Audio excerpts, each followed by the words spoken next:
सभी लोगों को जय जगन्नाथ। आज का ये वीडियो आप सभी लोगों के लिए बेहद महत्वपूर्ण वाला वीडियो होने जा रहा है, क्योंकि इस वीडियो में हम आपको शिवरात्रि के पीछे जितने सारे रहस्यपूर्ण बातें हैं वो सभी को बताने जा रहे हैं। आखिर शिवरात्रि क्यों मनाया जाता है और शिवरात्रि जो मनाते हैं कैसे मनाते हैं और इसका पुण्य कैसे सभी को प्राप्त होगा, इस बारे में हम आपको बताने जा रहे हैं। पहले जान लीजिए शिवरात्रि क्यों मनाया जाता है। ये उस समय की बात है जिस समय सृष्टि की रचना नहीं हुआ था। भगवान ब्रह्मा जी और भगवान विष्णु जी दोनों के बीच में एक बहस छूट रही कि कौन किसका पिता है, कौन किसका पुत्र है। भगवान विष्णु जी भगवान ब्रह्मा जी को बोल रहे थे कि हे ब्रह्मा जी, मैं आपका पिता हूँ और आप मेरे पुत्र हैं। उसी हिसाब से भगवान ब्रह्मा जी भी बोल रहे थे कि नहीं विष्णु जी, आप मेरे पुत्र हैं, मैं आपका पिता हूँ। तो इसी बहस में ही उनके बीच युद्ध छिड़ गया।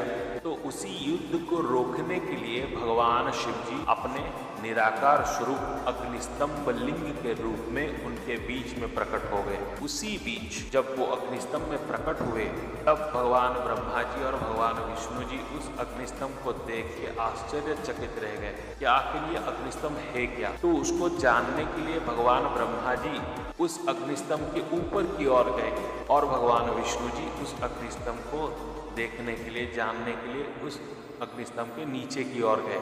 लेकिन ना ब्रह्मा जी उसका आदि पा पाए, ना विष्णु जी उसका अंत पा पाए। तो दोनों के बीच में वार्तालाप होने के बाद दोनों ही उस अग्निस्तंभ को पूजा अर्चना करने लगे। जब भगवान महादेव जी भगवान विष्णु और भगवान ब्रह्मा जी के पूजा अर्चना में खुश हो गए, तभी अपना साकार स्वरूप में वो प्रकट हो गए। प्रकट होने के बाद ब्रह्मा जी और भगवान विष्णु जी भगवान महादेव जी के साकार स्वरूप को फिर से पूजा अर्चना वंदना करने लगे। जितना हो सके उतनी वस्तुओं को देके वो महादेव जी को प्रसन्न करने के लिए तत्पर होने लगे। और भगवान भोलेनाथ भी भगवान ब्रह्मा जी और भगवान विष्णु जी के पूजा अर्चना से बेहद खुश हो गए। और खुश होने के बाद भगवान भोलेनाथ भगवान ब्रह्मा जी और भगवान विष्णु जी को ये आशीर्वाद देके गए कि आज का ये दिन सभी को भली भांति ज्ञान में रहेगा, क्योंकि आज के दिन मैं लिंग स्वरूप में प्रकट हुआ और आज के दिन को शिवरात्रि के दिन में जाना जाएगा।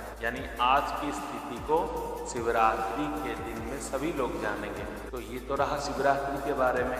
और शिवरात्रि में कौन क्या फल पाएगा उसी के बारे में भी भगवान शिव जी ये बोले हैं कि जो व्यक्ति विशेष आज ही के दिन अहोरात्र यानी सुबह से लेकर रात्रि तक निराहार रह के अपने सामर्थ्य के अनुसार भगवान शिव जी की पूजा अर्चना करेगा, वो भी कपटता रहित जितेंद्रिय होकर, तो उस व्यक्ति विशेष को वो फल प्राप्त होगा जो एक साल तक शिव जी के मंदिर जाके पूजा अर्चना करके जितना पुण्य मिल सकता है वो सिर्फ आज ही के दिन उस व्यक्ति विशेष को मिलेगा। तो यही है शिवरात्रि का महत्व। शिवरात्रि के दिन भगवान महादेव जी और माँ पार्वती जी का विवाह नहीं हुआ था। ये शिवरात्रि इसलिए मनाया जाता है क्योंकि इसी दिन भगवान शिव जी अपनी अग्निकाय स्तंभ के स्वरूप में प्रकट हुए थे और अपने साकार स्वरूप में भी आए। इसीलिए शिवरात्रि मनाया जाता है, ना कि